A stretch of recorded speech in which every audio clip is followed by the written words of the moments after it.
Bonjour à tous. Bravo Jacques, bravo Monsieur le maire. Je crois qu'à un moment donné, Lambesc a pris une place, et a pris une place intéressante, non seulement parce que ce qui se passe à Lambesc, c'est bien, mais aussi parce que Lambesc peut servir d'exemple de reproductibilité pour d'autres communes qui elles-mêmes peuvent se prendre en charge. Donc tout de suite, j'appelle Jacques Bucchi, Monsieur le maire, et Jean-David Ciot. Madame la ministre, je dois vous dire que je suis particulièrement heureux de vous accueillir aujourd'hui. D'habitude, votre nom pour moi est synonyme de lever à 4 heures, arriver à Roquelaure à 9h30 et repartir à 20h19. Mais aujourd'hui, c'est vraiment le plaisir et l'honneur réunis. Merci monsieur le préfet, merci monsieur le sous-préfet, que je ne vois plus des yeux, je ne sais pas où il est là, voilà. Merci monsieur le député, cher ami Jean-David. Merci monsieur le conseiller régional, cher Jean-Louis.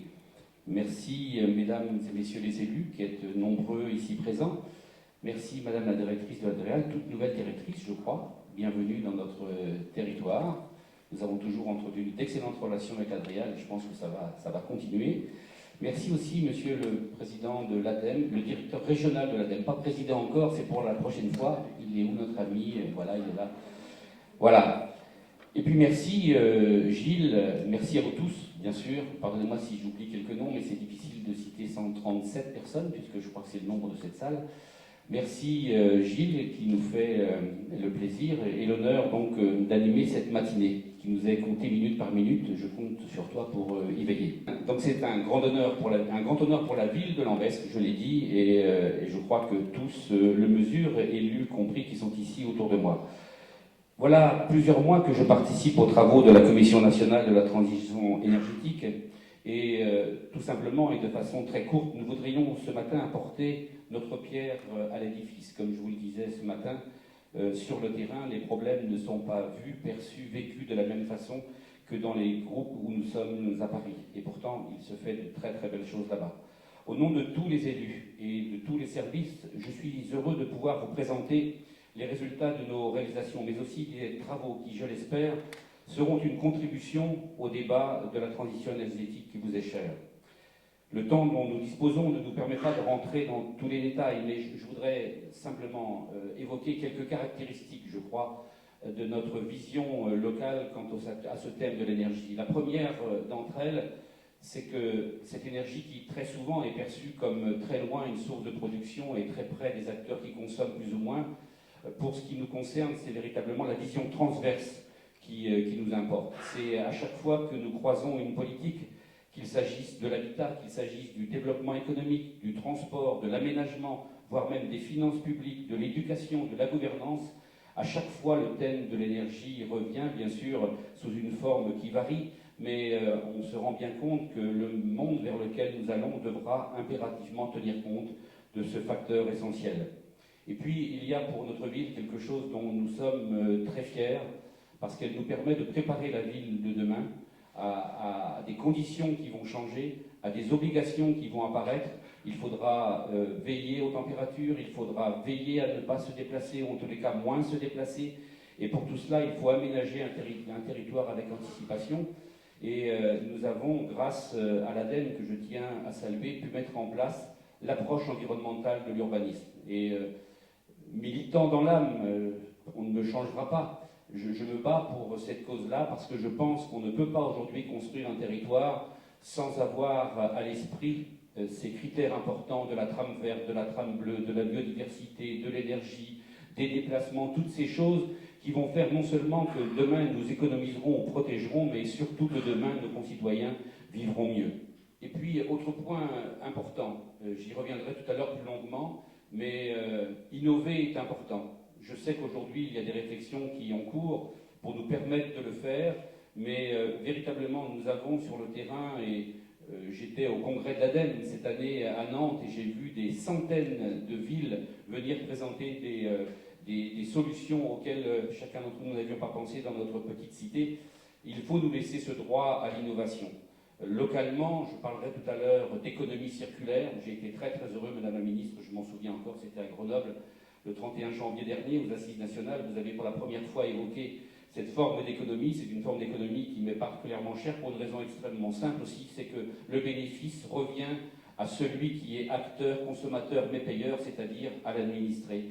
Et ça nous permet de traiter localement des problèmes qui sont plus simples à gérer ici que peut-être par des décisions nationales. Pour que tout ceci progresse, nous aurons besoin de vous, comme nous aurons besoin des députés, des sénateurs, et vraiment, nous comptons sur vous pour nous aider, d'autant que, vous le verrez, les solutions sont de l'ordre du possible, sans être forcément très très onéreuses. Elles peuvent, avec peu de choses, peu de moyens, rapporter beaucoup à nos communes pour financer cette transition énergétique qui est compliquée.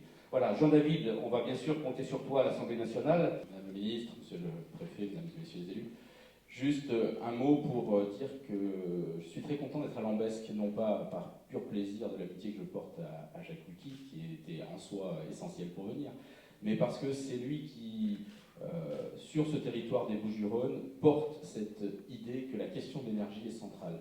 Il l'a fait ici à Lambesc, dès le début, en arrivant. Il nous pousse, nous, les autres élus, les maires, les conseillers régionaux, les conseillers généraux, à porter ce débat sur l'énergie, à comprendre l'enjeu qui est celui-là. Et je trouve que c'est un très bon choix d'être venu faire une étape ici, Madame le ministre, à Lambesc, parce que cette ville sert d'exemple, elle est pionnière, et elle le doit à Jacques. Et je crois que s'il y a un moment donné où on se rend compte des problèmes, si on est sur la localité, c'est ce que je voudrais qu'on retienne, et le reste sera dit par des gens bien plus au fait que moi, c'est que ça se passe d'abord localement, et ça se passe d'abord en proximité. Et le projet qu'on va labelliser ce matin aussi, celui de dire que les acteurs locaux, les propriétaires, les entreprises, les citoyens, c'est eux les acteurs de ce changement. Et juste un autre clin d'œil, on a la Cité d'énergie à Cadarache, à Cap Énergie, un des pôles d'excellence, qui travaille notamment, un des sujets principaux, c'est celui de la question du bâtiment méditerranéen. Et ici, on aura finalement l'endroit où ça va se fabriquer, où les gens vont pouvoir le constater avec les entrepreneurs, les filières énergétiques et les filières du bâtiment sur les économies d'énergie de demain. Toute la recherche va se faire à la Cité d'énergie, une grande partie. Et je crois que c'est important parce que si derrière, il y a les professionnels, il y a les gens qui ont une volonté, il y a le gouvernement, appuyé par le Parlement, on votera évidemment les lois qui nous seront proposées, qui vont dans ce sens-là. Si derrière on ne développe pas les filières économiques, notamment sur la construction du bâtiment, notamment sur les capacités de main-d'œuvre et sur les formations qui sont nécessaires, alors il n'y aura pas ces filières-là. Et c'est tout l'enjeu, au fond, de ce qu'on débat et qu'on lance ici une fois de plus à Lambesc. Donc bravo Jacques, et puis merci, et continuons comme ça sur ce chemin. Merci à vous. Merci. Zone d'activité environnementale, donc, si on avait eu le temps, on l'aurait inauguré aujourd'hui. On n'a pas le temps. Et développer un centre d'accompagnement pour les éco-entrepreneurs, c'est aussi prévu, mais on n'a pas le temps non plus. On va tout de suite regarder ce qui nous a permis à Lambesc de lancer finalement ces réflexions sur l'énergie. Tout à l'heure, Madame la Ministre, je vous l'ai présenté, c'est l'un de mes fils qui un jour m'a dit « Mais papa, il y a Premio, il faudra peut-être s'en occuper ». Et derrière, les élus ont pris la main. Je veux en particulier saluer M. Alain Lagier qui est ici, qui a porté ce projet à bras-le-corps. Ça a été une très très belle aventure. Merci, merci Alain. Donc on va tout de suite découvrir Premio. À la découverte du projet Premio.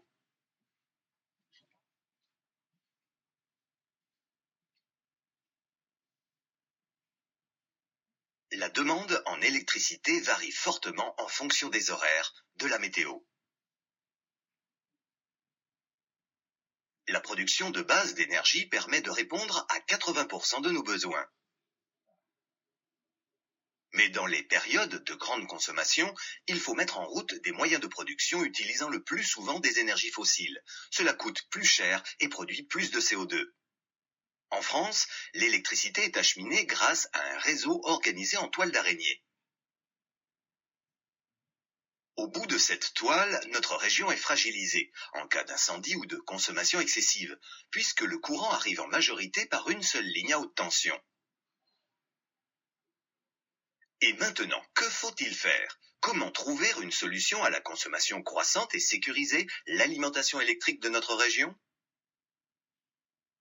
On peut par exemple essayer de mieux gérer nos besoins en électricité, notamment en période de pointe. C'est l'objet de la maîtrise de la demande en électricité et du projet Premio. En fonction des prévisions de consommation, une centrale basée à Lambesc va piloter plusieurs dispositifs. Ils permettront de diminuer la demande d'électricité au moment où sa production est la plus polluante et aussi la plus coûteuse. 3 techniques seront mises en œuvre pour atteindre les objectifs fixés par Premio: l'effacement, la production locale et le stockage-déstockage.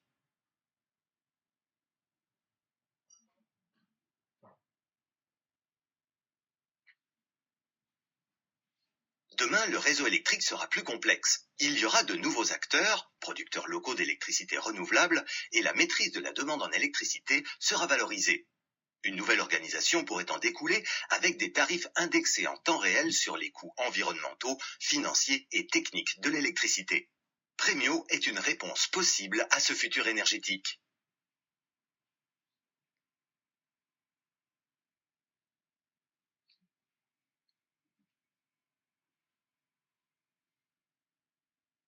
Les principaux partenaires de la première plateforme Premio installée à Lambesc sont Cap Énergie Premio, la région PACA et la ville de Lambesc. Donc, je crois que vous connaissez tous Premio. En tout cas, ça a été un des sujets qui fait que je me suis intéressé à Lambesc depuis quelques temps. Le mot smart grid n'a pas été utilisé dans le film, mais je crois qu'il est très présent dans toutes les bouches, même si je sais que Madame la ministre n'aime pas vraiment cette expression anglo-saxonne, mais pour l'instant, on n'a pas trouvé beaucoup mieux. Cette notoriété, je crois que c'est aussi celle de son maire, qui a su assez tôt qu'on pouvait mettre en œuvre des choses, qu'il fallait expérimenter des choses. Oui, Madame la ministre voulait savoir comment cela fonctionnait. D'abord, les grands principes. Il y a le producteur d'énergie avec la courbe journalière, voire horaire que nous connaissons, et les points qui posent énormément de problèmes à ce producteur. Ça coûte très cher, c'est compliqué.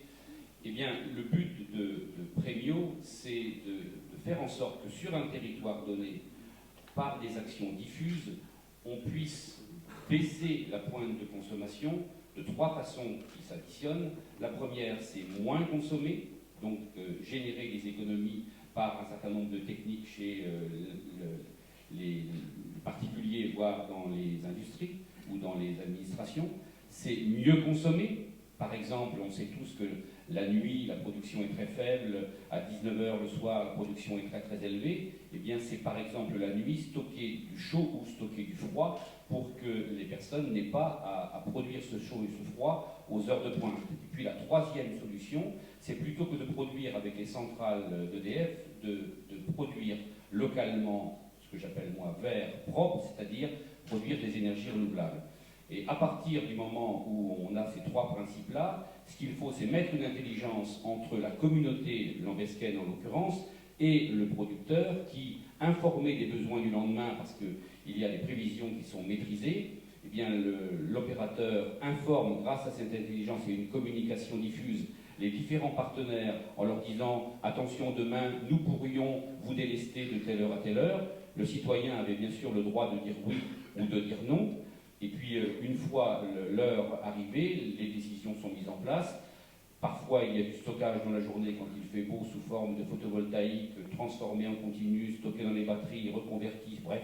Tout ça, c'est de la technique. Mais l'essentiel, c'est véritablement donc consommer moins, consommer mieux et produire propre, plus l'intelligence au service de l'opérateur. Je vous disais en aparté que peut-être pourrions-nous demain imaginer une solution plus avancée, mais c'est normal, c'était une expérimentation dans laquelle l'intelligence serait peut-être plus diffuse, peut-être moins onéreuse et plus proche de la communauté et donc des administrés.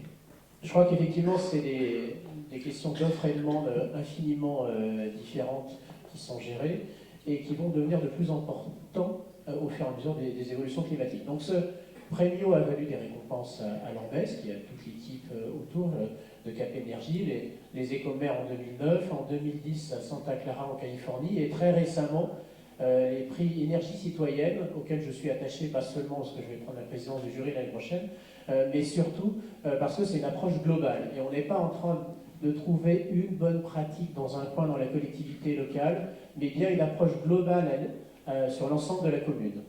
Je crois d'ailleurs qu'il y a un petit film sur cette remise des prix qui s'est passé au Conseil économique, social et environnemental en présence de son président Jean-Paul Delevoye. Donc, si vous voulez envoyer le film.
va et maintenant la ville de Lambesc à nous rejoindre pour son tour.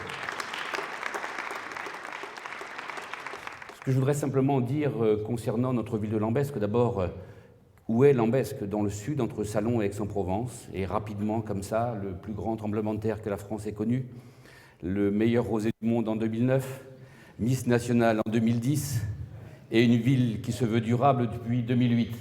Alors je ne vais pas ici faire l'état de ce que nous faisons, parce que le maître mot qui me vient en recevant ce prix, c'est le mot humilité. Parce qu'il faut avoir conscience du temps dans lequel nous sommes, c'est-à-dire le début d'un chemin qui va être long, qui va être compliqué, mais qui est en même temps passionnant.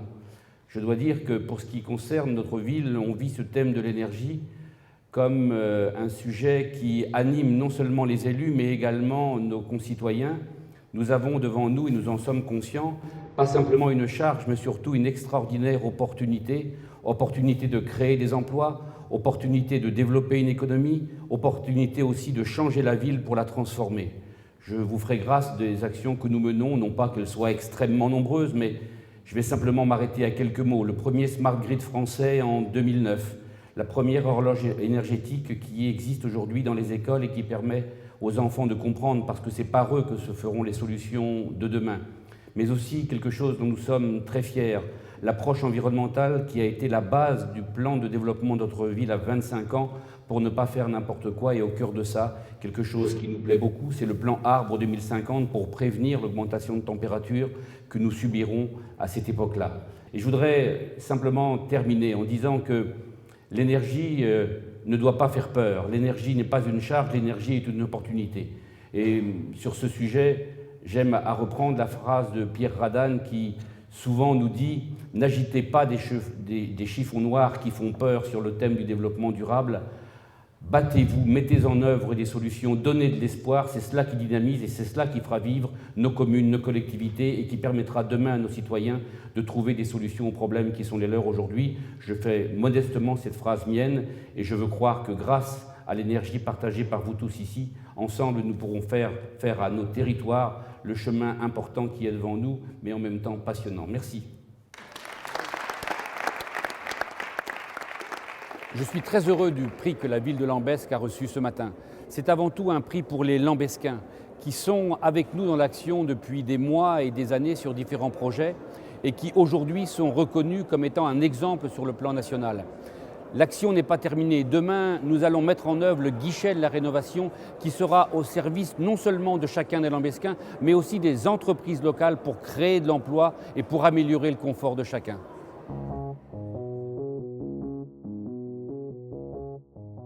Alors, la première question que vous vous posiez, c'est comment fonctionne Premio. Premio, on a expliqué les grands principes tout à l'heure.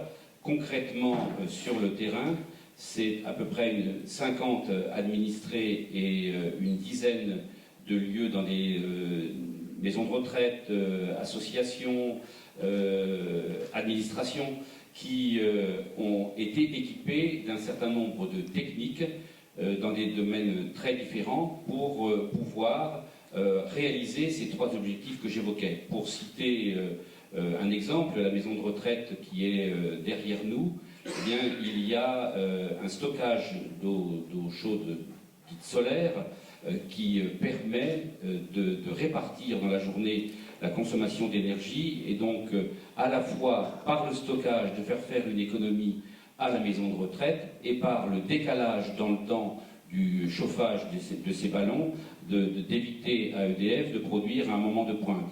De même, on a mis des installations qui permettaient pour produire plus localement, des installations, comme je l'évoquais, photovoltaïques de base, permettant le stockage en continu dans des batteries pendant la journée et la restitution, toujours au moment souhaité par EDF, d'une énergie ondulée qui permettait donc aux administrés de travailler sur 220 volts. Et c'est la multiplication de toutes ces techniques-là réparties sur le territoire qui permettait donc techniquement d'aplanir la production faite par EDF, avec une intelligence relativement complexe mise en œuvre, puisque d'un côté, il fallait capter les informations au niveau national des besoins prévus en fonction des températures du lendemain pour que tout soit réglé, géré en fonction des caractéristiques qui varient, bien évidemment. Un jour il fait très froid, un jour il fait très chaud, et donc tout ceci oblige à des calculs importants et à des ordres qui sont bien sûr très différents sur le terrain. Ça c'est pour Prémio.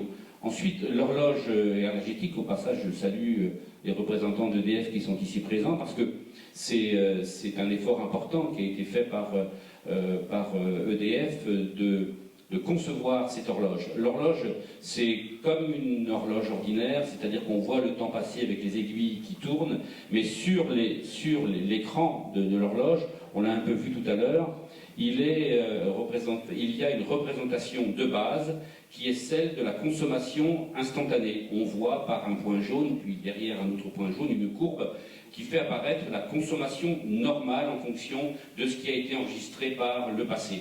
Et au fur et à mesure que le temps passe, eh bien, il y a une mesure instantanée de la consommation qui est faite, et qui est faite soit pour l'éclairage, soit pour le chauffage, soit pour les équipements informatiques. En l'occurrence, là, il y a ces trois champs qui ont été étudiés et ensuite cumulés.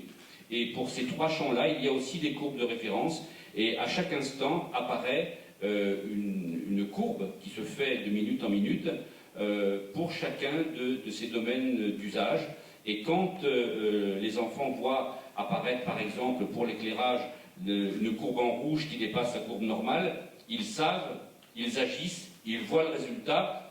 Et au passage, je dois dire que nous sommes convaincus que c'est probablement là l'un des vecteurs les plus efficaces pour changer les comportements. C'est là que ça se passe. Ce n'est probablement pas avec des personnages de mon âge qu'on va beaucoup changer les comportements. C'est plus probablement avec les enfants dans nos écoles.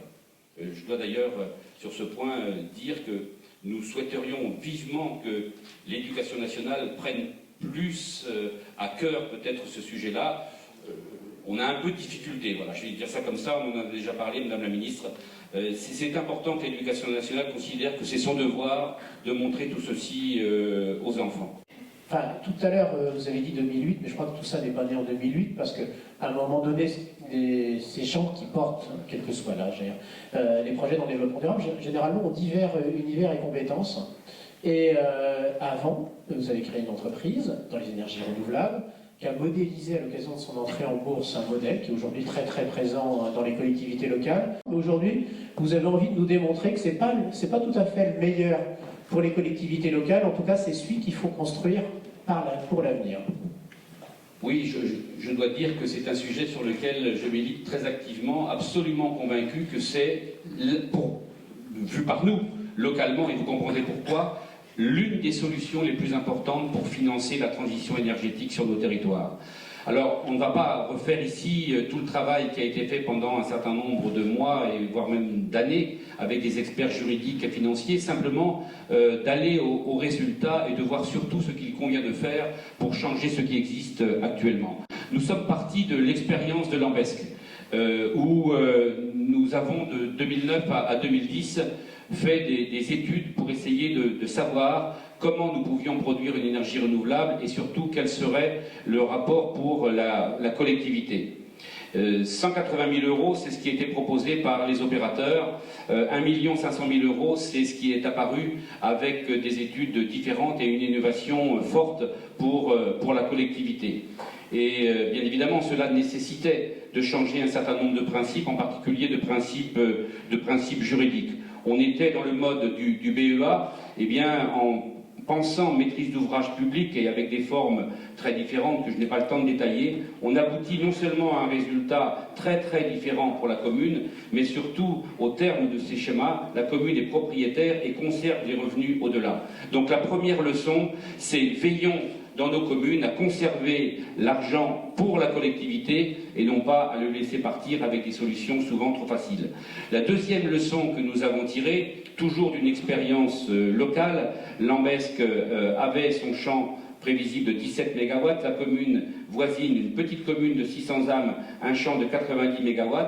Et non seulement cette toute petite commune allait avoir une ressource énorme, je crois que c'était 3 fois son budget, mais si la petite commune installait ce champ toute seule sur son territoire, sans solidarité autour, eh bien toutes les communes situées sur le réseau RTE ne pouvaient rien faire. Et on aboutissait à un territoire où une commune avait une fortune colossale pour gérer la transition énergétique et toutes celles sur le réseau n'avaient rien.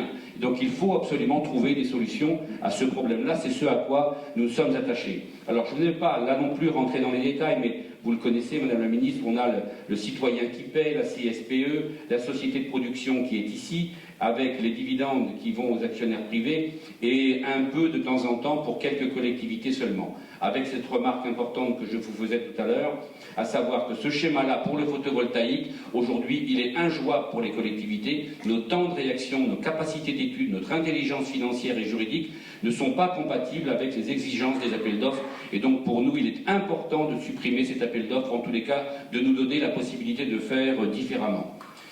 Le schéma alternatif que nous proposons, c'est un schéma qui doit casser la pensée unique du BEA. Aujourd'hui, je vais y arriver, aujourd'hui, tous les maires entendent le même discours. Messieurs les maires, ne vous cassez pas la tête, tout est facile avec un BEA. On ne leur dit pas la suite, c'est celle que je vous écrivais tout à l'heure. On passe dans un rapport de 8 à 1 les ressources possibles pour la commune.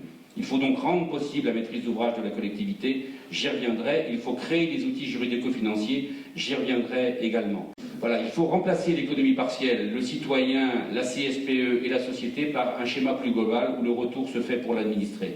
Et je le disais, il faut simplement des décisions politiques à la fois sur le plan national et sur le plan régional. Le schéma souhaité est un schéma où le citoyen qui est payeur, bénéficiaire, payeur mais pas acteur devient bénéficiaire par ce schéma où les ressources reviennent vers la collectivité de façon fléchée et permettent le financement du service public de la performance énergétique de l'habitat dont nous reparlerons tout à l'heure. Ce qui nous manque sur le territoire et dans tous les territoires français, c'est l'intelligence technique, juridique et financière, sachant que les trois sont interdépendants. Il y a de la place pour les acteurs publics et les acteurs privés, il y a aussi de la place pour les citoyens, il y a aussi la possibilité de créer des fonds d'épargne publique pour financer ce type de projet à maîtrise d'ouvrage public. Donc le schéma n'est pas forcément beaucoup plus compliqué, il faut simplement que les élus soient informés. La région a un rôle important à jouer, à plus d'un titre. D'une part, comme par exemple c'est le cas en Languedoc-Roussillon, on peut créer un fonds de ressources important, une ligne BEI et Crédit Agricole en Languedoc-Roussillon, c'est 400 millions d'euros qui permettent de financer les projets et qui donc se développent de façon beaucoup plus importante sur tout le territoire. Mais la région offre également un autre avantage extrêmement important. C'est que là où une seule collectivité bénéficiait des projets, si les ressources grâce aux fruits de cette société reviennent à la région, on peut créer un fonds de péréquation régionale où les ressources financières liées à l'énergie sont fléchées vers ce fonds et partagées selon des modalités à définir politiquement entre les collectivités qui portent et toutes les autres, afin que toutes les communes puissent bénéficier de cette richesse et pas simplement quelques-unes comme c'est le cas actuellement, ce qui au passage génère une très grande inégalité sur le territoire, alors qu'au niveau national, on a cette péréquation nationale pour les citoyens, mais on a cette inégalité des communes qui est ici, qu'il faut absolument régler. On peut aussi imaginer, mais ce n'est pas l'objet d'aujourd'hui, améliorer sensiblement ce schéma-là. On peut imaginer une taxe carbone qui abonde la CSPE. On peut imaginer, comme c'est en cours actuellement, le FEDER intervenir au niveau régional pour alimenter ce fonds de transition énergétique qui aiderait toutes les communes. On peut imaginer une autre gestion des certificats d'économie d'énergie qui aiderait les services publics. Nous sommes en cours à Lambesc de travailler sur ce sujet-là pour peut-être avoir un partenariat privilégié avec un ou des opérateurs obligés. Donc les solutions sont nombreuses et elles conduisent, et c'est ça qui nous motive également, à ce qu'il y ait derrière l'intérêt des collectivités nécessairement un nombre plus important de projets, nécessairement ici des solutions mises en œuvre localement avec des travaux qui se font pour les bénéficiaires, avec des maçons, des plombiers, des électriciens, des architectes, bref, un développement économique extrêmement important et intéressant pour nous sur les territoires. Ce schéma, il a 5 vertus majeures. La première vertu est économique, puisqu'on voit bien que cela génère des ressources pour les collectivités, mais aussi au travers des impôts de la TVA, des ressources pour l'État. La vertu est également sociale, puisqu'elle répond aux problèmes de nos concitoyens. On peut régler le problème de la réhabilitation de l'habitat. C'est également une vertu environnementale, plus de NR et moins d'espace agricole consommé. Je n'ai pas le temps de m'étendre sur ce sujet, mais c'est l'un des avantages importants du schéma d'économie circulaire que j'ai présenté, avec une maîtrise d'ouvrage public. La gouvernance également change, puisque le citoyen qui jusqu'alors subit les projets sera demain acteur et bénéficiaire de ces projets. Et puis enfin, la dernière vertu, et non des moindres, c'est la solidarité entre communes qui enfin va pouvoir exister. Les décisions pour créer ce véhicule d'économie verte ne sont pas extrêmement compliquées. Il faut véritablement une décision politique. Il faut créer l'ingénierie technique, juridique et financière dans nos territoires. Il faut supprimer les appels d'offres, bien sûr, à l'exception des grands projets nationaux. Il faut, et c'est une question juridique qui n'est pas traitée, et j'espère qu'avec vos services, Madame la Ministre, on aura la solution à ce problème-là, mais pour les communes qui portent la politique de transition énergétique, qui ont à financer la réhabilitation des bâtiments publics, le traitement de la transition énergétique et de la précarité, et qui ont à aménager le territoire, il faut nous aider en bonifiant le tarif d'obligation d'achat pour les collectivités. Et puis, comme tout ceci nécessite des recettes, pourquoi ne pas imaginer élargir l'assiette de la CSPE à d'autres énergies que l'électricité? Pourquoi surtout optimiser la gestion de la CSPE? Je n'ai pas le temps de rentrer dans les détails, mais je peux vous certifier, Madame la Ministre, que j'ai connaissance de quelques projets où véritablement on aurait pu faire l'économie de dizaines de millions d'euros pour obtenir le même résultat en production d'énergie renouvelable. Et puis il faut aussi progresser dans le coût des projets. Rapidement, et j'en aurai terminé, quelques chiffres. La France aujourd'hui, sur le plan des énergies renouvelables, c'est un peu ce schéma. Le citoyen consommateur, la CSPE, la société qui produit, les dividendes ici, quelques revenus pour les propriétaires et les collectivités. Ce sont gros, bien sûr, cela varie, ce sont des ordres de grandeur. 2 milliards d'euros pour la CSPE. Et ça, c'est le schéma qui aujourd'hui a du mal, malgré tout, à fonctionner. Le 15 janvier dernier, la banque publique allemande, à la Caisse des dépôts, nous communiquait ces chiffres et véritablement, je crois qu'ils inspirent.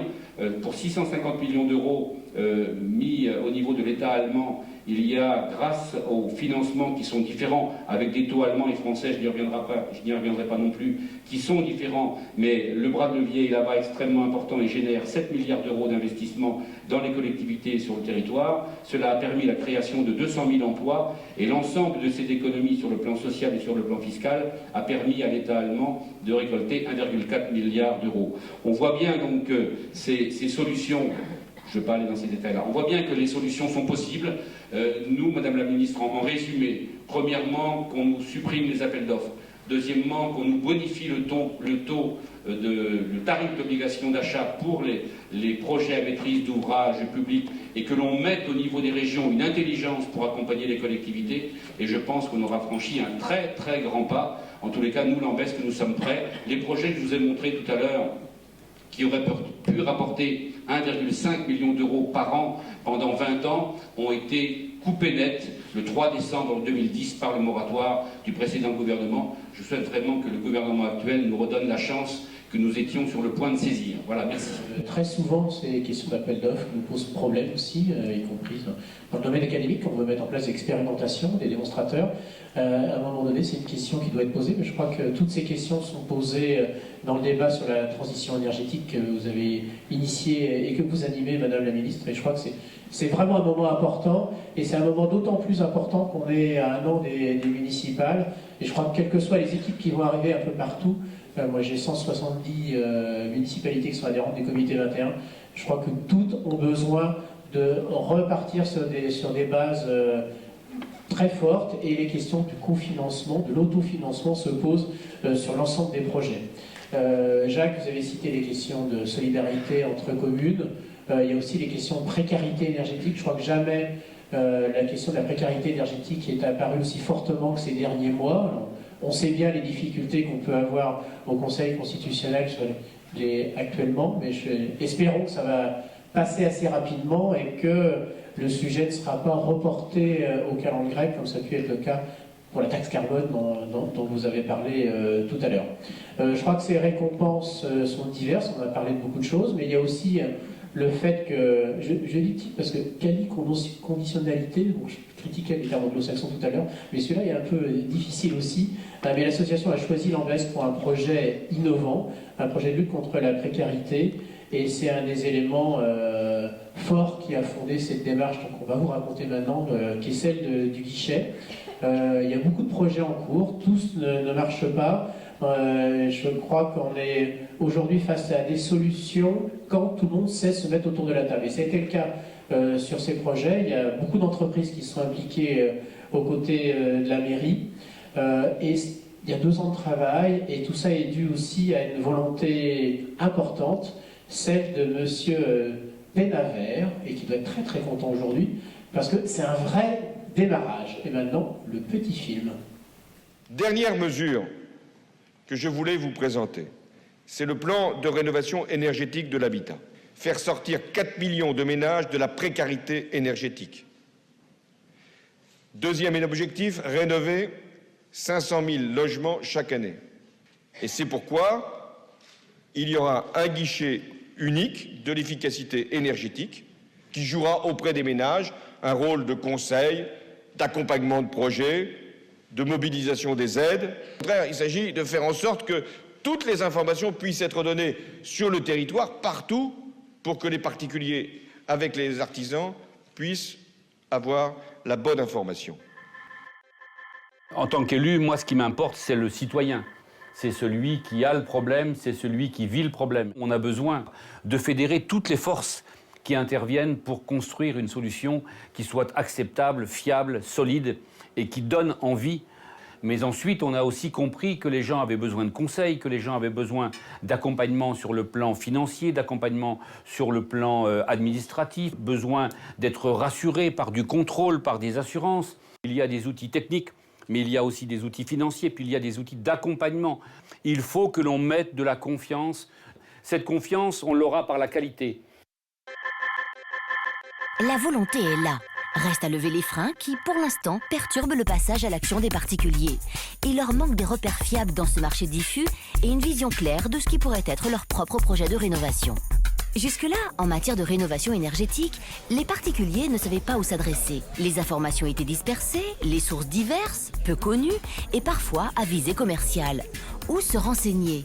À qui se fier? Avec le guichet de la rénovation énergétique, ces interrogations sont levées. C'est un point d'accueil de la mairie ou de la collectivité territoriale dans lequel toute l'info officielle sur la rénovation énergétique est réunie. Une info triée, fiable et accessible. Une info objective, sans aucun objectif commercial. Options techniques, solutions de financement et d'assurance. Aide, incitation, on sait maintenant où trouver les bonnes réponses. Au guichet de la rénovation énergétique, le particulier est reçu par un conseiller qui lui explique, lui fait découvrir et éveille son intérêt. Et s'il préfère se renseigner de chez lui, le site internet du guichet l'aidera à trouver les meilleures informations. Il trouvera aussi sur le site des simulateurs simples et clairs qui lui permettront de simuler l'impact de travaux de rénovation énergétique sur sa maison. Il suffit de renseigner les caractéristiques de sa maison, quelques données comportementales, le montant de ses factures d'énergie et le simulateur propose les bouquets de travaux les plus pertinents avec une évaluation de l'évolution de l'étiquette énergétique et des économies sur la facture d'énergie. Voilà de quoi donner des envies de rénovation. Le particulier a aussi la possibilité de s'entretenir avec un conseiller spécialisé sans se déplacer en appelant directement le 0820 200 207. Informations sélectionnées, fiables et accessibles, accueil personnalisé, outils de simulation, d'auto-évaluation motivant. Le guichet de la rénovation énergétique est la référence qui manquait aux particuliers. Au guichet de la rénovation énergétique, le particulier peut aussi élaborer son projet de rénovation avec nos conseillers. Il sera conseillé dans un esprit d'écoute, de solidarité et d'éthique. Il sera mis en relation avec des professionnels de qualité, entrepreneurs, diagnostiqueurs, architectes, bureaux d'études. Tous les professionnels agréés par le guichet de la rénovation énergétique ont signé une charte qualité et éthique qui les engage à pratiquer une tarification cohérente, à respecter scrupuleusement leurs devis et leurs délais et à réaliser leurs prestations dans les règles de l'art. Le guichet de la rénovation énergétique met en avant les qualifications et les marques de qualité reconnues Grenelle Environnement qui accompagnent son action. Il serait inutile d'envisager des travaux sans solution pour les financer. Le projet Green inclut un plan de financement avec les aides éventuelles auxquelles le particulier peut prétendre et des offres de prêts particulièrement compétitives. Voilà des solutions concrètes pour passer à l'action. Le particulier pourra sécuriser au maximum son projet Green en souscrivant une assurance globale qui comprend la dommage ouvrage et couvre même l'erreur thermique si à l'issue des travaux, l'étiquette énergétique n'atteint pas le niveau prévu au départ. En fonction de son projet, le particulier pourra bénéficier d'avantages Green. Il peut s'agir de la prise en charge totale ou partielle d'un diagnostic thermique ou de l'assurance, d'une réduction de taux sur les prêts travaux ou encore d'une remise sur le prix des matériaux et équipements. Enfin, à l'issue des travaux, le guichet de la rénovation énergétique aide le particulier à optimiser son comportement en mettant à sa disposition un outil pédagogique de mesure et de suivi de consommation. Accompagnement, mise en relation avec des professionnels de qualité, solutions de financement personnalisées, assurance, avantages. Le guichet de la rénovation énergétique donne au particulier tous les éléments pour concrétiser son projet. Le guichet de la rénovation énergétique apporte aux professionnels des services précieux pour leur développement, des contacts clients, la possibilité de porter des offres de prêts et d'assurance auprès de ses clients, et ceci sans commission. Les professionnels agréés bénéficieront aussi d'outils performants pour les aider au quotidien. Assistants numériques spécialement conçus pour les pros du bâtiment, logiciel de chiffrage ultra complet. Réservé aux entrepreneurs, l'outil de chiffrage permet de produire devis et factures, déboursés détaillés de main-d'œuvre pour la gestion des équipes et des plannings, déboursés détaillés de fournitures pour la gestion des commandes et de l'approvisionnement. Cette application web permet à l'entreprise de maîtriser la gestion de ses chantiers. L'outil de chiffrage intègre Batiprix, une base de données de prix d'ouvrage du bâtiment éditée par le groupe Moniteur. Le guichet de la rénovation énergétique accompagne aussi les professionnels dans un parcours de formation pour leur faire accéder aux signes de qualité reconnus Grenelle Environnement. Le guichet de la rénovation énergétique est un outil des collectivités au service des particuliers et des entreprises. Pour que la transition énergétique devienne une réalité pour tous. Pour que chaque territoire de France entre de plein pied dans la transition énergétique.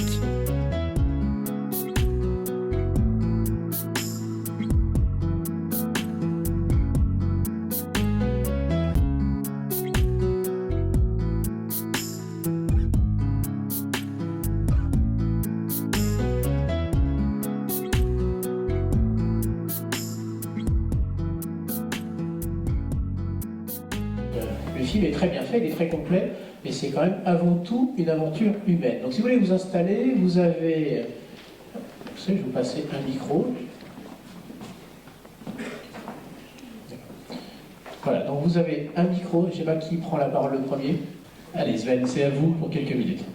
Oui, je tenais tout d'abord à vous remercier. Nous avons choisi la ville de Lambesc et la ville de Lambesc que nous a choisi. On va dire que nous sommes trouvés sur des valeurs communes. Les valeurs partagées au bénéfice de l'administré par rapport à un fonctionnement éthique, responsable, solidaire, qui sont vraiment les fondations de ce projet. Donc c'est un travail, vraiment un vrai travail d'équipe. Je remercie la vingtaine de partenaires qui ont contribué à ce succès. Je remercie certains soutiens que nous avons eu des services publics qui nous ont vraiment aidés et accompagnés. Et je vous propose, dans cette logique, de vous mettre un peu en musique les différentes briques que vous avez vues donc, lors de cette présentation par rapport à l'élément central de ce schéma. Donc c'est véritablement le particulier, c'est-à-dire le point de départ, c'est une demande d'information avec, au niveau du guichet de la rénovation, le guichet de la ville de Lambesc sur notre pilote, un rôle moteur de la collectivité pour sensibiliser et pour informer donc les particuliers. Par rapport à cette information met en avant l'importance d'avoir une évaluation donc, de son patrimoine à travers une réalisation de diagnostic. Diagnostic pouvant être réalisé donc, par des diagnostiqueurs ou des entrepreneurs, donc étant reconnus Grenelle avec le parcours de formation FIMAT, leur donnant ces marques de qualité. C'est important, hein, il y a 150 000 artisans au niveau du territoire pour porter justement cette offre et pour pouvoir massifier le marché. L'enjeu de tout ce que vous voyez là, c'est une industrialisation, une normalisation de tous ces process pour pouvoir massifier le marché. Donc avec une préconisation des travaux, avec un accompagnement central du guichet. Le point important est le rôle de ce conseiller local qui va effectivement orienter, diriger, éveiller donc l'attente de ce particulier avec toujours pareil ces critères éthiques, responsables et solidaires. Nous allons arriver donc à un choix de travaux par rapport à cette trajectoire de qualité de chantier, par rapport donc au particulier qui va s'engager dans cette démarche, et ça en toute transparence. Il y a une consultation d'entreprise qui a lieu par rapport à des critères de qualité, par rapport à des critères de région, de localisation, par rapport à des critères, on va dire, de compétences partagées, c'est-à-dire le tissu local est très très riche au niveau des artisans, avec des réseaux de compétences qui sont constitués, à travers aussi un lien véritablement entre le particulier et son entreprise. Il est important de préserver cela et de dynamiser cela à travers cette relation. Donc la consultation tient compte de ces réseaux de compétences et de l'historique de certaines relations.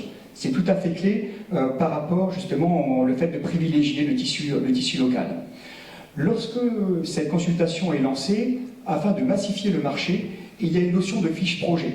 Donc ça, vraiment, je tiens à remercier particulièrement deux des partenaires qui ont contribué à cette normalisation, qui sont la SMA BTP et le Crédit Foncier, qui ont passé quelques milliers d'heures à valider l'ensemble de ces process, qui sont simplifiés ici. Donc cette fiche projet va être en fait un peu le pédigré qui va accompagner le particulier dans sa démarche. Donc cette fiche projet nominative est naturellement validée par le conseiller pour savoir si elle a été remplie dans le cadre de la normalisation que nous avons mis en place. Normalisation essentielle parce qu'elle permet une couverture par rapport à une assurance qui met le particulier dans un environnement de confiance. Donc il y a cette réception de cette fiche projet qui est le cœur de notre process qui arrive à l'entrepreneur. Elle arrive à l'entrepreneur, elle est rendue anonyme afin de préserver le libre arbitre du particulier et afin de ne pas avoir des fichiers nominatifs qui se baladent dans la nature. Donc ça, c'est un point qui est central par rapport au fait que nous souhaitons avoir un rôle moteur, mais nous souhaitons avoir ce rôle moteur sans agressivité commerciale. Donc on tient absolument à ce volet-là pour assurer la confiance au niveau du particulier.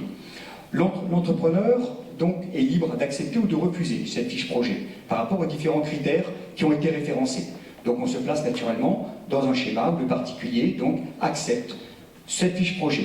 Donc là, on a un nouveau support. Donc l'ensemble étant totalement normalisé pour permettre un développement de masse de ces process, à travers l'ensemble du système d'information qui est géré derrière sur des bases unifiées en back-office.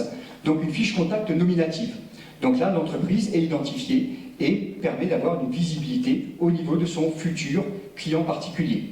Donc il y a une acceptation du particulier, donc avec un visa donc, au niveau de cette fiche contact, qui permet donc la prise de rendez-vous à travers un calendrier partagé, et donc la réalisation du devis, et à partir toujours d'un rôle moteur que vous avez vu dans ce schéma-là, au niveau de l'accompagnement avec le petit banquier et l'assureur qui accompagne et qui effectivement permettent non seulement de rassurer et de financer les travaux sur des critères véritablement éthiques responsables, quelle que soit la population, population en précarité énergétique sur des modes non connectés et population non aidée qui effectivement ont plutôt un accompagnement en ligne global selon les types de population.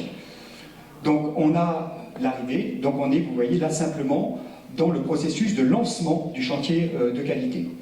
On a vu donc un rôle d'information, un rôle d'évaluation, un rôle de consultation, un rôle de choix et effectivement après le démarrage du chantier. Je vous propose de faire un focus sur ces différentes briques, information, évaluation, pour voir quels sont les jeux des acteurs et qui intervient, parce que vous allez voir qu'il y a une somme d'acteurs qui permettent effectivement la réalisation et l'exécution de ce process de qualité. Donc au niveau de l'information globale, il faut un accès rapide, robuste, clair, et il faut des outils donc d'auto-évaluation qui permettent aux particuliers de voir où peuvent le mener cette démarche de travaux sans être agressé commercialement et tout en pouvant conserver son libre arbitre. C'est vraiment un rôle d'éveil important. Là-dessus, il y a des outils qui sont relayés à travers le guichet, donc avec, on le verra, donc l'éco-simulateur de deuxième génération qui va donner lieu à une signature tout à l'heure avec Tribu Énergie donc et Cardonel, qui donc sont associés à cette démarche pour développer un outil véritablement moteur pour le client particulier. Donc l'ADEME, à travers l'ensemble de ses travaux et publications, le Club de l'amélioration de l'habitat à travers Énergéticim, Énergivat, bon, l'Agence nationale naturellement de l'habitat sur tout ce qui est précarité énergétique, et le volet financier à travers donc l'offre du crédit foncier travaux, EcoPTZ et autres types de prêts. Il est important au niveau du particulier de pouvoir donc avoir une évaluation juste des travaux et une consultation sur des acteurs de qualité. Donc là-dessus, il y a l'évaluation de la performance énergétique. On a vu dans le premier schéma qu'elle était absolument centrale parce qu'elle permet l'engagement assurantiel derrière pour assurer le particulier que l'engagement qui est pris par le professionnel est garanti. Donc c'est quelque chose d'extrêmement important. Et là, nous retrouvons donc les acteurs comme donc les éco-artisans, les pros de la performance énergétique par rapport donc, aux artisans qui ont un rôle central, par rapport aux consuels, on verra sur la partie électrique aussi quelque chose d'important à travers une offre sécurité électrique donc, et efficacité énergétique, Coprotec sur tout le back-office et naturellement les architectes et les bureaux d'études locaux parce que tout ce système est fait naturellement pour être générateur d'économie verte locale. Il faut choisir des bons professionnels et là nous avons un agrément par rapport à la ville de Lambesc qui sous une période de 12 mois avec un parcours formation donc qui est mis en avant par le conseiller incite les entreprises à rentrer dans cette démarche de reconnaissance Grenelle par rapport au signe de qualité. Si l'entreprise, au bout de 12 mois, n'a pas ce signe de reconnaissance, mais si elle s'est inscrite, elle bénéficie d'une période probatoire de 6 mois supplémentaires. Nous sommes vraiment là pour accompagner, pour inciter. Donc c'est un rôle important et qui, mieux que la collectivité locale, est légitime pour avoir ce rôle éthique, responsable et sans arrière-pensée commerciale qui fait que les offres poussées sont vraiment des offres de qualité sans souci de volume et de rentabilité à court terme derrière, mais dans un souci de patrimoine de la collectivité des administrés.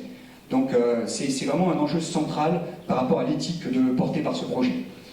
Le deuxième volet essentiel est le volet financement, assurance et suivi. Donc là-dessus, l'optimisation du plan de financement, nous nous appuyons sur les acteurs locaux, donc le PAC, Habitat de Développement, les points info énergie, qui seront véritablement le relais efficace du conseiller de la rénovation de la ville de Lambesc, et le crédit foncier travaux pour tout ce qui est prêt non aidé, et vous allez voir, donc bonification de prêts, et dans le cadre de cette offre au niveau de la ville de Lambesc. On a vu le financement, un point central qui est effectivement le point confiance. Et ça, c'est central.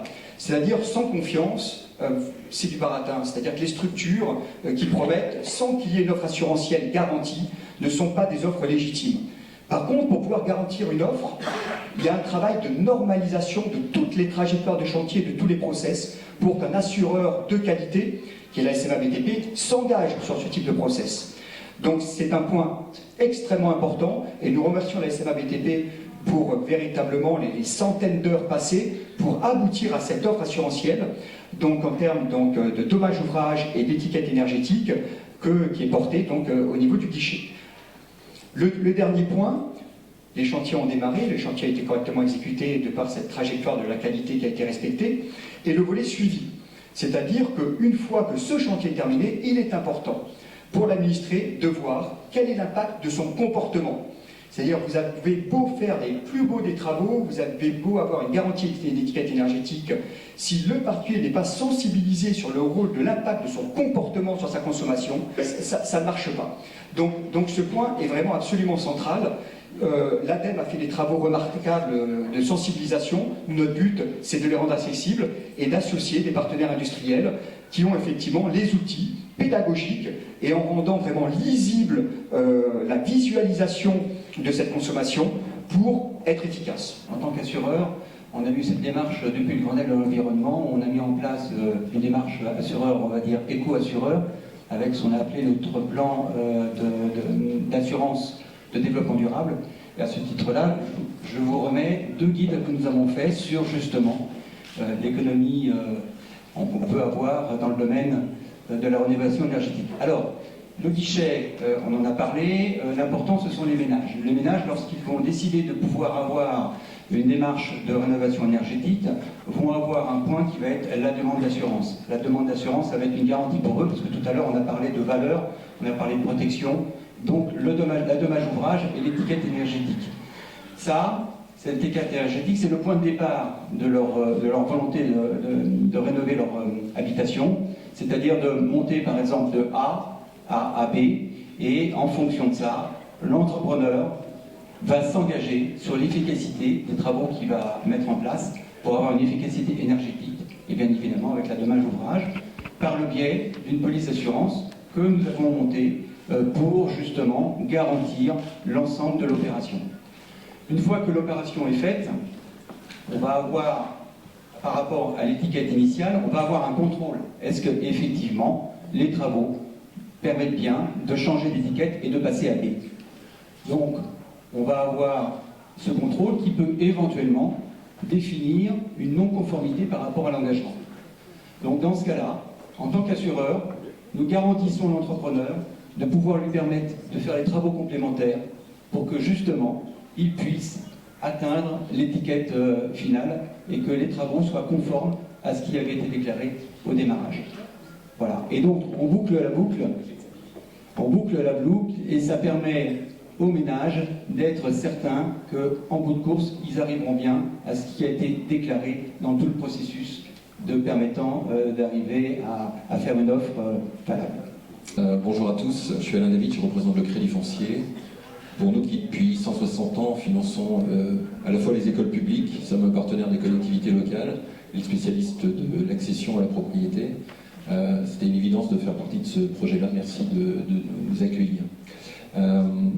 On est déjà partenaire de la communauté du Pays d'Aix pour l'accession sociale, avec un volet rénovation d'ailleurs.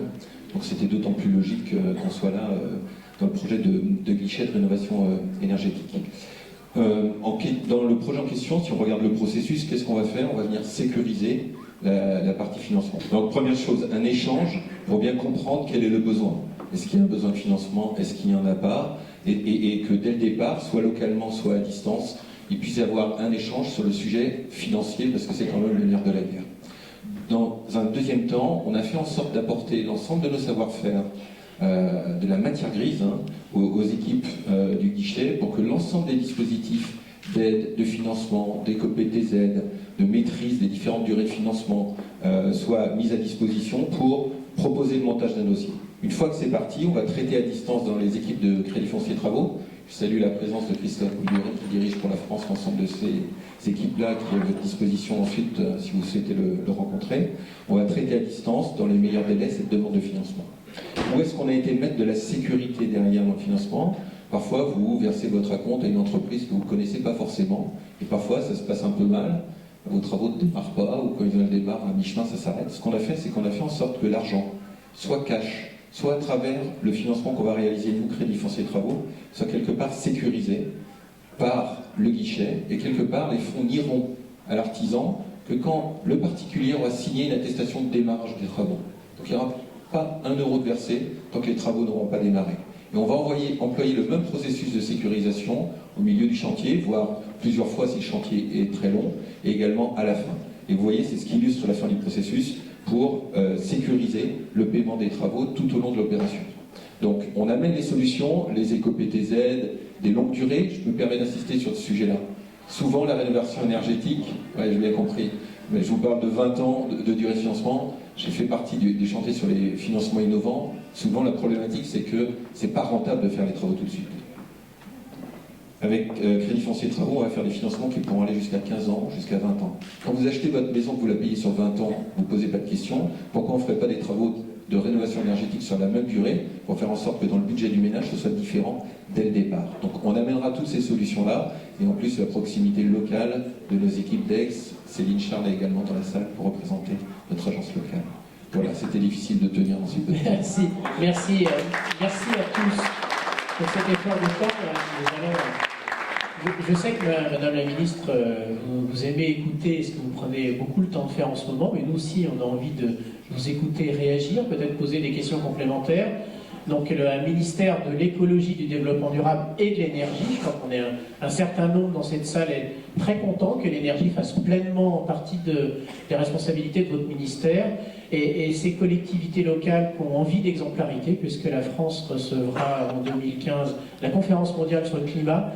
Et je crois que ça nous donne encore plus de responsabilités aujourd'hui dans ce débat sur l'énergie pour montrer qu'on peut faire des très très bonnes choses, à la fois pour les territoires, mais aussi évidemment pour emmener nos entreprises dans la création de richesses et d'emplois, qui est quand même un vrai sujet de société. C'est à vous. Merci beaucoup. Monsieur le maire, monsieur le préfet, monsieur le député, je salue aussi Jean-Louis Joseph de la région, tous les élus, tous les services qui sont rassemblés, les entreprises, et puis Jacques Bucky, que j'ai plaisir à retrouver. Nous avions fait ensemble une longue séance de travail lors du congrès des maires sur la place des collectivités territoriales dans la transition énergétique, et c'était pour moi absolument nécessaire de venir à Lambesc pour souligner l'action pionnière de votre maire, qui a conduit beaucoup d'expériences innovantes en matière de transition énergétique. Et peut-être que ça souligne quelque chose qu'il faut toujours rappeler, c'est que la transition énergétique, elle a déjà commencé sur les territoires. Que beaucoup de collectivités territoriales, depuis plusieurs années, conduisent des projets innovants, alors qui dans l'efficacité énergétique, qui dans le développement des énergies renouvelables. Il y a beaucoup de choses qui se font, et cette dynamique territoriale doit aujourd'hui être puissamment et massivement soutenue, encouragée, développée, parce que c'est de cette façon que l'on réussira à l'échelle nationale la transition énergétique. Et ce que l'on veut faire aujourd'hui, c'est que l'État soit en résonance et non pas en résistance vis-à-vis de cette dynamique qui est portée par les territoires. Et je voudrais remercier Jacques aussi effectivement du temps qu'il consacre au débat national sur la transition énergétique, parce que ça nous est précieux qu'il y apporte aujourd'hui dans les groupes de travail, que ce soit sur la gouvernance, que ce soit sur les financements, qu'il y apporte ses idées et cette expérience directe qui est vécue sur le terrain. Je voulais saluer aussi l'engagement de la région PACA, avec son président Michel Vauzel, et aussi avec monsieur le préfet de région, dans le débat national, puisque la conférence régionale, je le sais, a été mise en place, s'est déjà réunie 3 fois, qu'il y a, je crois, 57 événements en tout dans le cadre du débat national qui sont organisés dans la région. Et il y aura le 25 mai prochain aussi cette journée citoyenne où partout dans toute la France le même jour vont se réunir des collectifs de citoyens tirés au sort, enfin donc recrutés avec des méthodes tout à fait vérifiées. Ce sera une expérience de démocratie participative tout à fait originale, qui va être importante aussi dans l'élaboration des recommandations de ce débat national. La première expérience qu'on a vue, qui est une expérience qui s'achève et dont il va falloir tirer des leçons, et je pense importante, sur un problème que nous avons nationalement, mais qui a une acuité particulière en région PACA, qui est l'augmentation de la pointe électrique. On voyait très bien sur ces schémas qui a été montrés tout à l'heure, la pointe électrique, elle a augmenté de 28% en 10 ans. Et elle augmente beaucoup plus vite que n'augmente la consommation d'électricité, et c'est un des problèmes majeurs que nous devons résoudre dans le cadre de la future loi de programmation pour la transition énergétique que nous discutons dans le cadre de ce débat national, en mobilisant tous les outils disponibles, et bien sûr les smart grids, c'est-à-dire les réseaux intelligents, l'effacement diffus, l'effacement industriel, qui a d'ailleurs été validé dans la proposition de loi de François Brottes. On parle du bonus-malus, mais il y a aussi ces dispositions-là qui sont validées par le Conseil constitutionnel et qui sont très importantes. Et puis, bien sûr, le travail sur les économies d'énergie. Et je vous remercie d'avoir parlé d'abord de valeurs. Parce qu'il y a d'abord aujourd'hui dans la société française une réalité qui explose, qui est celle de l'augmentation de la précarité énergétique, qui est une injustice sociale supplémentaire, avec une augmentation considérable du nombre de familles qui n'arrivent plus à faire face à leurs factures de gaz, d'électricité. Les services des CCAS, des communes, pour 77% d'entre eux, disent qu'ils constatent une augmentation massive ces dernières années des demandes d'aide liées à l'augmentation de la précarité énergétique, qui d'ailleurs touche aujourd'hui bien au-delà de ce qu'on appelle les ménages précaires. Ils peuvent toucher une mère de famille qui élève seule ses enfants et qui est pourtant cadre supérieur, parce qu'on a des factures de plus en plus importantes. Et donc, au travers de ce guichet de la rénovation énergétique, l'enjeu, c'est de reprendre le contrôle de nos factures d'énergie et de réduire la facture, tout simplement. Donc il y a un enjeu de justice sociale, puis il y a un enjeu d'efficacité environnementale, qui est évidemment très importante, puisque si on reparle tout à l'heure du problème de la pointe, on voit bien que quand on est en heure de pointe, on fait appel à des moyens de production d'électricité qui sont extrêmement polluants. Et ça doit tous nous alerter, nous préoccuper que l'année dernière, la part du charbon dans la production d'électricité en France a augmenté de 35%. Alors certes, on est passé de 2,5% à 3,3%, donc ça reste, on est un des pays où cette part du charbon est évidemment la plus basse en Europe, mais c'est quand même une augmentation qui doit nous interpeller. Et donc c'est ça l'enjeu des travaux d'efficacité énergétique. C'est pour ça que le président de la République a annoncé ce chantier considérable. Et nous souhaitons que ce guichet, là, c'est exceptionnel le travail que vous avez fait, il préfigure ce qu'on veut faire dans toute la France. Et la simplicité, l'accessibilité des outils, le fait de pouvoir aller sur Internet, faire ses propres calculs, la confiance dans les entreprises. C'est vrai que beaucoup d'entreprises se sont formées et sont aujourd'hui reconnues Grenelle de l'environnement. Eh bien, nous voulons qu'il y ait une éco-conditionnalité des aides.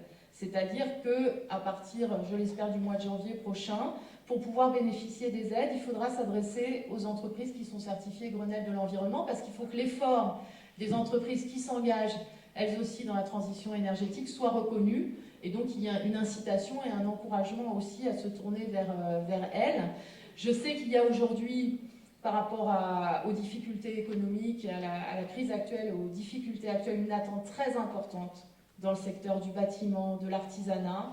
Et c'est vrai qu'en engageant cet effort national en faveur de la transition énergétique, eh bien, c'est aussi une manière de donner de l'activité aux entreprises qui en ont besoin, d'essayer de relancer le secteur du bâtiment. C'est 75 000 emplois qui sont en jeu, qu'on peut maintenir, qu'on peut créer grâce à cet effort sans précédent, qui doit être basé aussi sur des objectifs nationaux beaucoup plus importants, puisque certains d'entre vous connaissent certainement le 3x20, c'est-à-dire les engagements qu'a pris la France à l'échelle européenne à l'horizon 2020, de faire 20% d'économie d'énergie, 23% d'énergie renouvelable et 20% de réduction des gaz à effet de serre. Et le problème, c'est qu'il n'y a que les deux derniers objectifs qui sont contraignants. Donc nous allons nous battre aussi pour que les objectifs au niveau européen en termes d'économie d'énergie deviennent des objectifs contraignants, parce que c'est le plus sûr moyen qu'on a de réduire la facture des ménages, de réduire la facture du pays aussi, puisqu'on a importé pour 69 milliards d'hydrocarbures l'année dernière, c'est un record historique. Donc il y a un enjeu, et donc c'est peut-être, je finis là-dessus, on retombe sur les circuits énergétiques courts qui sont promus ici à Lambesc. Il y a un enjeu de reconquérir notre indépendance énergétique au travers du développement des énergies renouvelables, au travers de l'efficacité énergétique. Il y a un enjeu de sécurité d'approvisionnement, il y a un enjeu d'indépendance énergétique. Et c'est aussi pour la France, dans un moment où elle en a besoin, un chantier fédérateur et porteur d'espoir. Et donc j'ai été très heureuse d'être là avec toi et avec vous tous ce matin pour un travail qui va se poursuivre. Merci Madame la Ministre. Vous avez une énergie que nous partageons. Merci de ce bel élan.